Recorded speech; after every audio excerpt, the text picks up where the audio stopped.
Майкл ворвался в просторный особняк на окраине Чикаго, ударяя дверь плечом и снимая пальто с раздражением. В воздухе висел запах свежего хлеба и старого дерева, будто дом хранил дыхание своей хозяйки десятилетиями. Он чувствовал только злость. Деловая сделка провалилась, инвесторы высмеяли его идеи, а собственная гордость давила сильнее любых узлов на галстуке.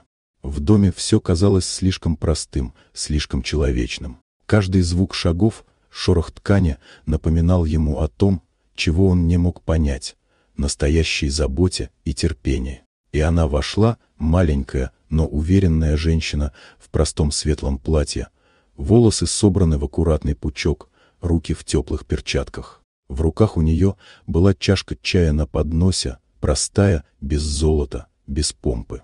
Ее глаза излучали спокойствие, мягкое, но глубокое, как вода озера.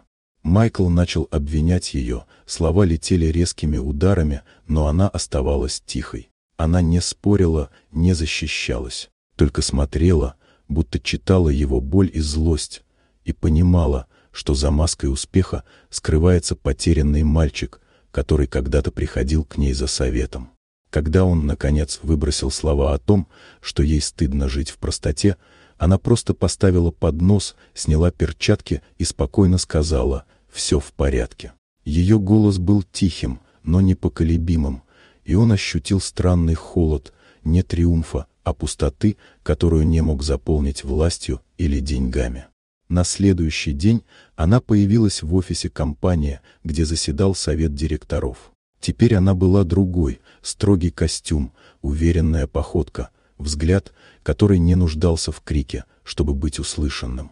Она объявила, что наследником и управляющим назначен другой человек, тот, кто заслужил доверие уважением к людям, трудом и честностью. Майкл замер. Мир, который казался его по праву рождения, вдруг оказался чужим.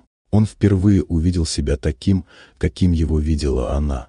Сыном, который забыл, что величие начинается с души, а не с фамилии.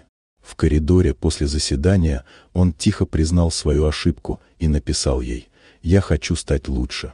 Дай мне шанс». И впервые за много лет она улыбнулась не как глава корпорации, а как мама, которая верит, что даже потерянный сын может найти дорогу домой. Вот такая удивительная история. Дорогие друзья, напишите в комментариях, откуда вы смотрите это видео.